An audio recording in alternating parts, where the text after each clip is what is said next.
నమస్కారం. సుఖీభవకు స్వాగతం. ప్రాణాల్ని నిలబెట్టగలిగే వైద్యుడు దేవుడితో సమానం.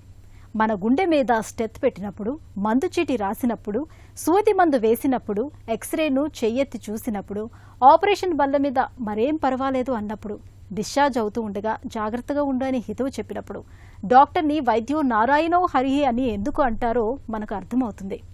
అందుకే సమాజంలో వైద్య వృత్తి అంటే అంత గౌరవం, వైద్యులంటే అంత అభిమానం.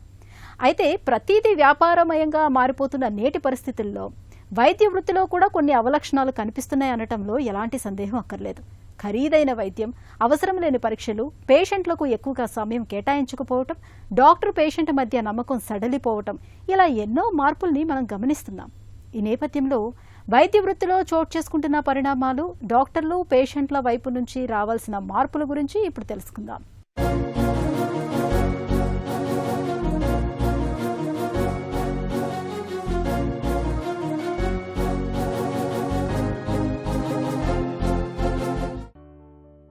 సైన్స్ అండ్ ఆర్ట్ ఒకటి ప్రకృతిలోని రహస్యాలను శోధిస్తే, అలా శోధించి సాధించిన సత్యాలకు మానవాళి ముంగిట కళాత్మకంగా ఆవిష్కరిస్తుంది రెండవది. ఏ వృత్తిలోనైనా ఈ రెండు అంశాలు కలగలిసి ఉంటాయి. ఉదాహరణకు ప్రశస్తమైన వైద్య వృత్తిని తీసుకుంటే సైన్సును ఆర్టును అది అద్భుతంగా మేళవించి పనిచేస్తుంది. అందుకే వైద్యం మానవాళి చారిత్రక ప్రస్థానంలో సమున్నతమైన స్థానాన్ని అధిష్ఠించింది. సైన్సును ఆధారంగా చేసుకుని ఉద్భవించిన మెడిసిన్ను వైద్యుడు అత్యంత ప్రతిభా పాటవాలతో ప్రజారోగ్యాన్ని కాపాడేందుకు ధారపోస్తాడు. చికిత్స అనేది జబ్బును నయం చేయడానికి సహకరిస్తే, జబ్బును జయిస్తాను అనే నమ్మకాన్ని ప్రోది చేసేది మాత్రం వైద్యుడందించే దన్నే. ఎవరికైనా ఆరోగ్యం విపత్తులో ఉన్నప్పుడు తన కష్టనష్టాలను చెప్పుకొని తగిన సలహాలు, సహకారం తీసుకోవాలని పరితపించడం సహజం. అలాంటి ఆపత్ సమయంలో వైద్యుడు కేటాయించే కాసింత సమయం, 4 మాటలు రోగికి కొండంత అండగా పనిచేస్తాయి అనడంలో ఎటువంటి సందేహం లేదు. ఫస్ట్ ఆఫ్ ఆల్ మనకి మా ట్రైనింగ్ సిస్టంలోనే సబ్జెక్ట్ మ్యాటర్ తప్పితే ఈ సాఫ్ట్ స్కిల్స్ అంటే పేషెంట్తో ఎలా మాట్లాడాలి, ఎంపతి అనేది ఎలా చూపించాలి, అదేవిధంగా పేషెంట్ మనతో ఉన్నప్పుడు ఇంకా మనకి వేరే ఏ ఇంట్రెస్ట్ లేదు, ఓన్లీ పేషెంట్ వెల్బీయింగే ఇంట్రెస్ట్ ఉన్న ఫీలింగ్ వాళ్ళకి ఎలా కలిగించాలి, ఇవన్నీ కూడా కాన్వర్జేషనల్ స్కిల్స్ అంటాము, కమ్యూనికేషన్ స్కిల్స్ అంటాము. అదేవిధంగా మనకుండే కమాండ్ ఆన్ అవర్ ఎక్స్ప్రెషన్, వీటి మీద ఆధారపడి మనం పేషెంట్కి ఒక డాక్టర్ పేషెంట్ కనెక్ట్ ఏర్పడుతుంది. దీన్ని అసలు ఎక్కడ ట్రైనింగ్ ఇవ్వరు.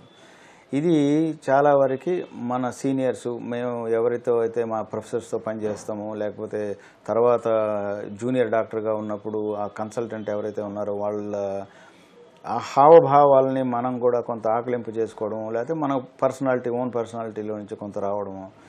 దీనివల్ల variability of doctor communication patient అనేది వాళ్ళు ఫీల్ అవ్వడం అనేది సహజము. మనం ప్రతి దైనందిన జీవితంలో కూడా చూస్తుంటాం. మనకి ఎక్కడ పోయినా ఒక్కో మనిషి ఒక రకంగా మాట్లాడితే ఇంకొక మనిషి మాట్లాడడం జరుగుతుంది. అది నేను ఎక్స్క్యూజ్గా కూడా చెప్పట్లేదు.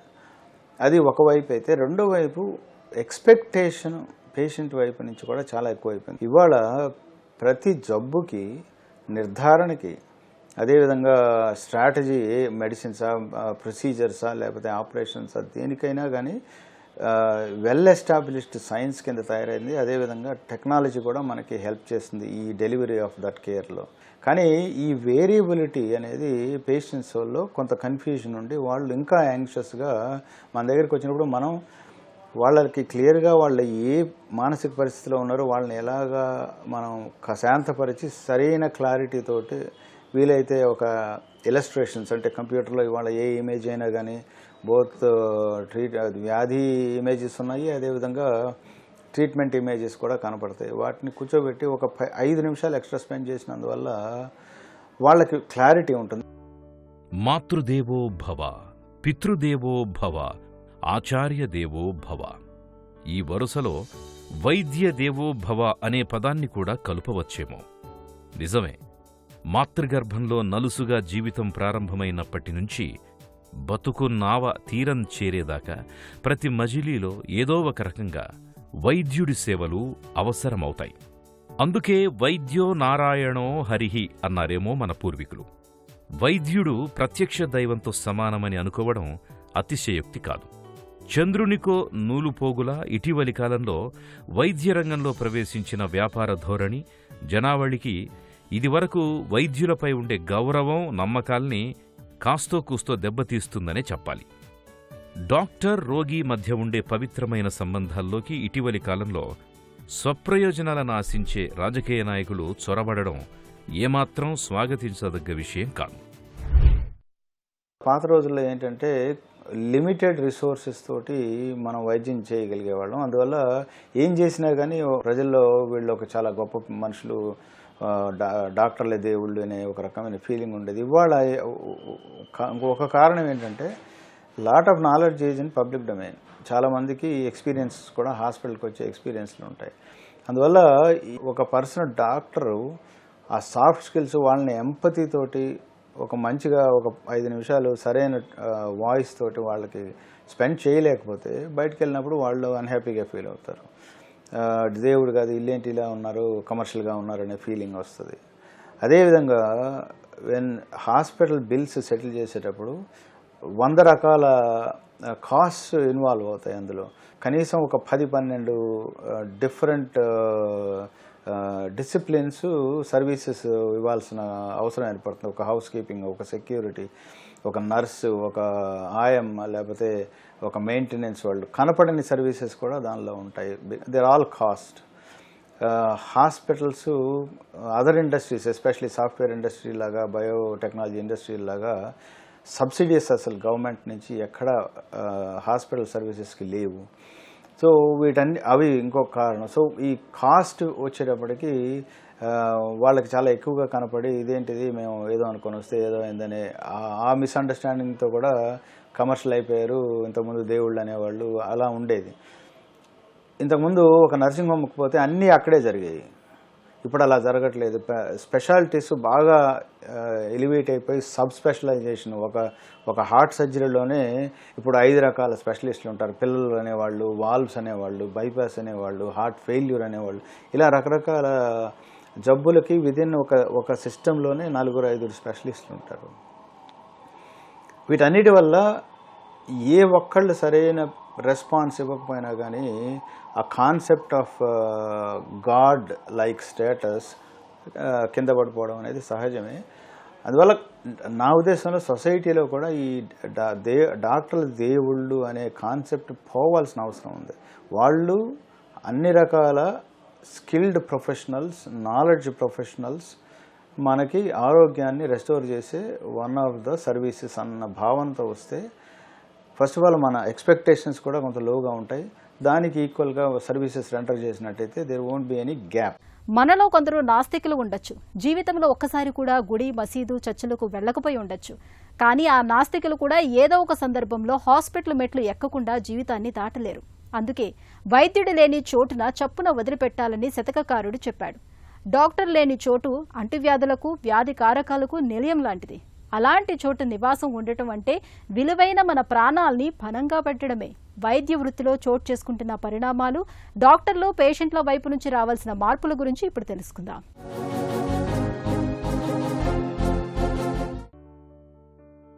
మార్పు కాలగమనంలో ఇది అనివార్యం. ఒకప్పుడు డాక్టర్ కేవలం రోగి నాడి చూసి జబ్బేంటో గ్రహించేవాడు.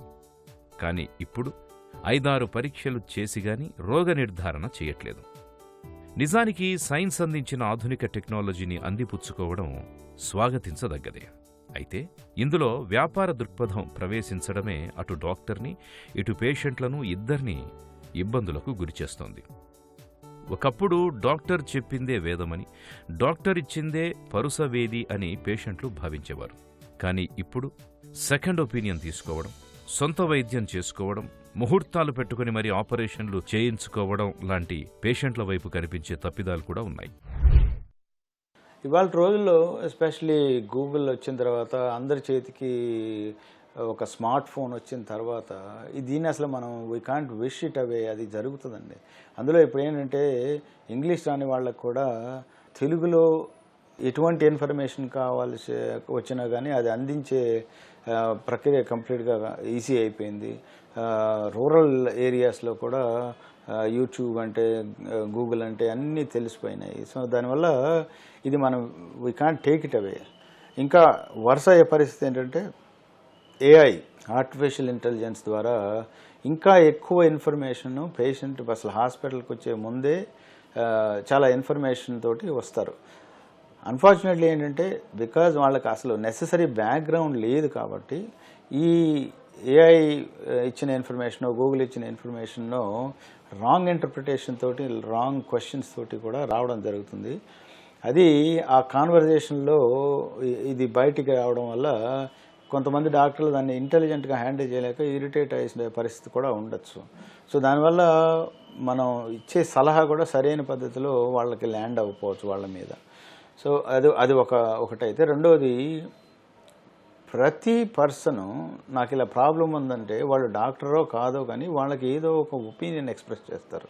సొసైటీలో నా స్నేహితులు ఉన్నారు, బాబు నాకు ఇలా అయింది అంటే నేను ఇలాగే చూశాను, మా ఫ్రెండ్కి ఇలా అయిందని చెప్తారు. అది రాంగ్ అవ్వచ్చు ఒకటి. రెండు, మనకు అది వర్తించకపోవచ్చు, అది ఎవరు చూసుకోరు. నేను అందుకనే వచ్చిన పేషెంట్స్కి వీళ్ళు సార్ ఇలా అంటున్నారు సార్, స్టెంట్ బెటర్ అంటున్నారు సార్, లేకపోతే బైపాస్ బెటర్ అంటున్నారు సార్ అంటే ఎవరు చెప్పారండి మీకంటే అదే మా ఫ్రెండ్స్. డాక్టర్సా నాన్ డాక్టర్సా అని ఒకటి అడుగుతాను.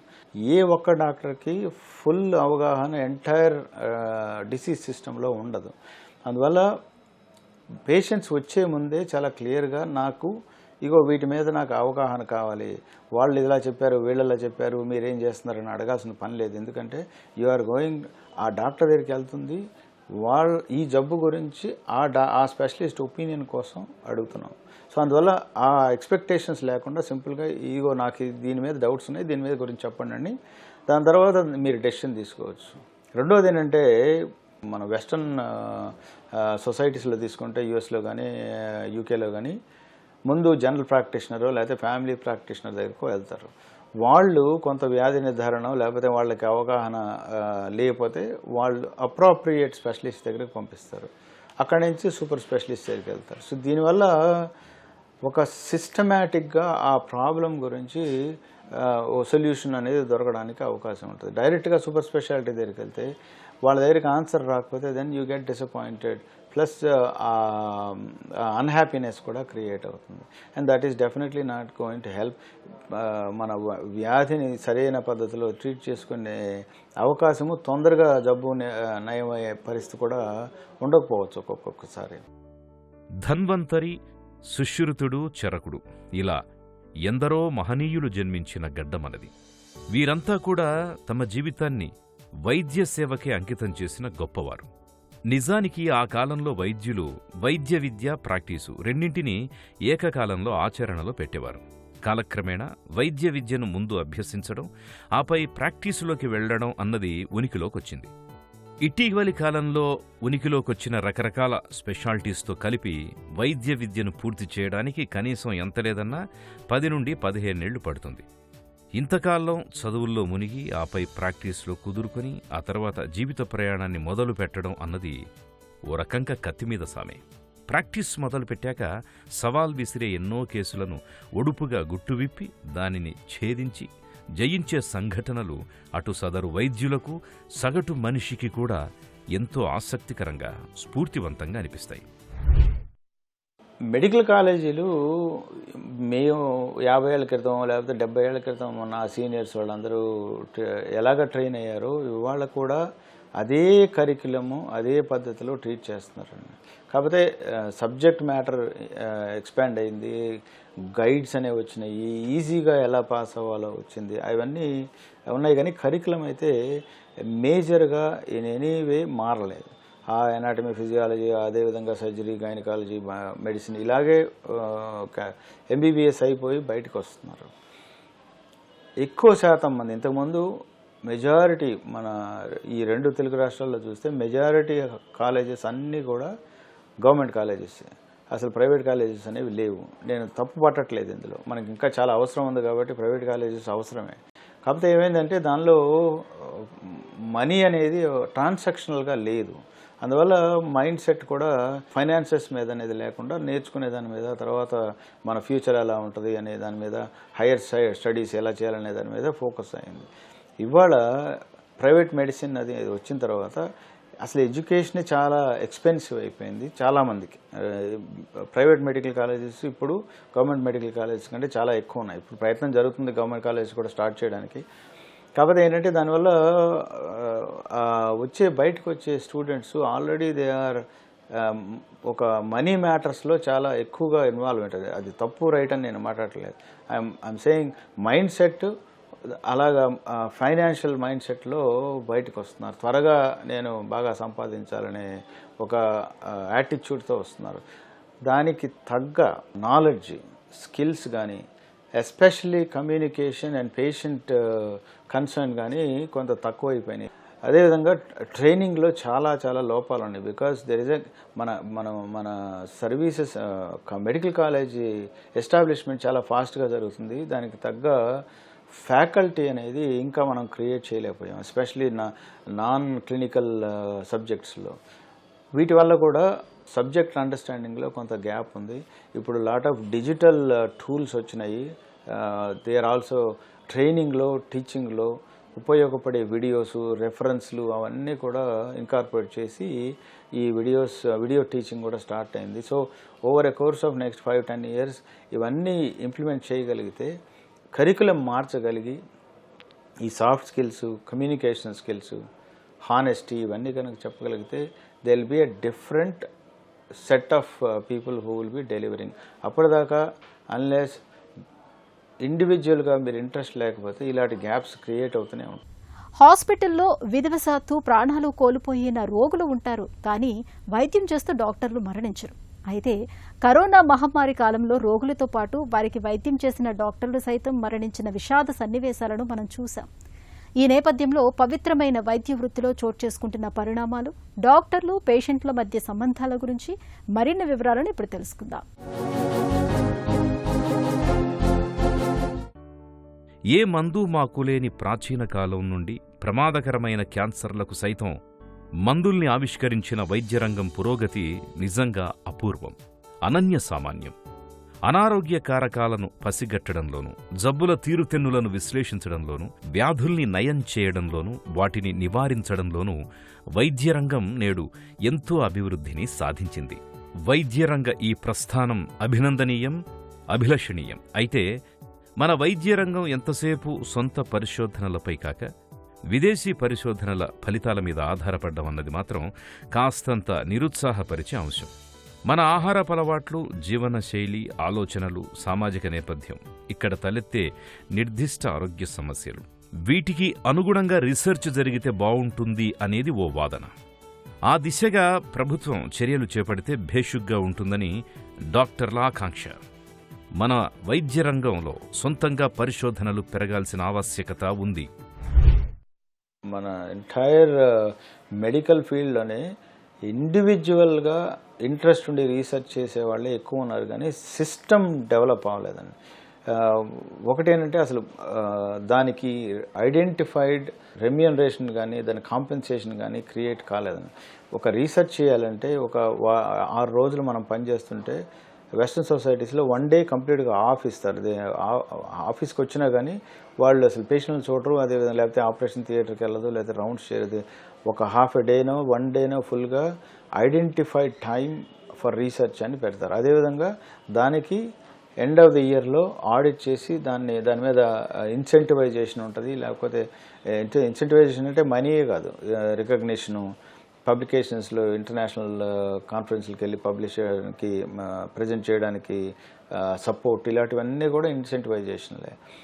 అవి చేయడానికి మనకు అసలు ఫండమెంటల్గా ఫైనాన్షియల్ మోడల్సే హాస్పిటల్స్లో అవి క్రియేట్ చేయబడలేదు. మేము మా కార్డియాక్ సర్జరీలో ఇప్పటికి 125-130 పేపర్స్ పబ్లిష్ చేసాం.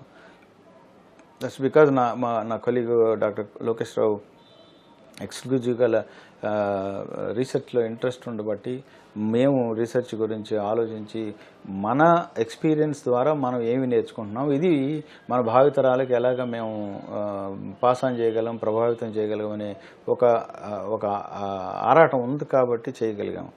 కానీ దీన్ని సిస్టమేటిక్గా నెక్స్ట్ జనరేషన్లో ఇది ఎలాగ వాళ్ళని ఎంకరేజ్ చేయగలగాలి, వాళ్ళలో ఎలాగ ఎంతూజియాజం క్రియేట్ చేయాలి రీసెర్చ్ అనే దాని మీద అనేది ఒక సిస్టంలోనే రావాలి. అది కూడా అగైన్ మెడికల్ ట్రైనింగ్లోనే రీసెర్చ్ మెథడాలజీ స్టాటిస్టిక్స్ అనేది ఒక కోర్స్ కింద పెట్టాలి. ఇవాళ మన దేశంలో huge amount of original work జరుగుతుంది, కానీ బయట ప్రపంచంలో దీనికి రికగ్నిషన్ చాలా తక్కువ ఉంది. అది ఓన్లీ వన్ రీజన్ ఈజ్ మన publications compare to western publications చాలా తక్కువ. వెస్ట్రనే కాదు, ఈవెన్ కంపేర్ టు చైనా కానీ లేకపోతే సౌత్ కొరియా కానీ వాటితో కంపేర్ చేసుకుంటే చాలా తక్కువ ఉన్నాయి. మనం net user of research but net contributor of research, అది మారాల్సిన అవసరం ఉంది. డెఫినెట్గా ఇంకొక జనరేషన్లో ఈ ఫైనాన్షియల్ మోడల్స్ క్రియేట్ చేయగలిగితే విదిన్ హాస్పిటల్స్ ప్రైవేట్లో కానీ గవర్నమెంట్లో కానీ అకౌంటబిలిటీ చేయగలిగితే డెఫినెట్గా ఒరిజినల్ రీసెర్చ్ చాలా ఎక్కువైపోతుంది. LV Prasad is a great model where ఇది నేను చెప్పినట్టుగా ఐడెంటిఫైడ్ టైం రీసెర్చ్కి ఇచ్చి they publish at least 200 papers every year. LV ప్రసాద్కి వరల్డ్ ఓవర్ చాలా మంచి పేరు ఉంది. అది majority of it is because of research and quality work they do. వైద్యం అనేది అత్యంత సేవా తత్పరత కలగలిసిన వృత్తి. వైద్యుడు ప్రజారోగ్య నౌకకు చుక్కాని లాంటివాడు. డాక్టర్ పేషెంట్ల మధ్య సత్సంబంధాలు ఉండడం అన్నది ఏ వ్యవస్థకైనా ఆయువు పట్టు లాంటిది. దీనికోసం డాక్టర్లు కృషి చెయ్యాలి, పేషెంట్లు అందుకు సహకరించాలి. అలాగే ప్రభుత్వాలు కూడా ప్రజలకు మౌలిక సదుపాయాలు కల్పించడంతో పాటుగా డాక్టర్ పేషెంట్ల మధ్య దృఢమైన నమ్మకమైన వారధిని నిర్మించడానికి తగిన చర్యలు తీసుకోవాలి. అప్పుడే డాక్టర్స్ డేకి నిజమైన సార్థకత.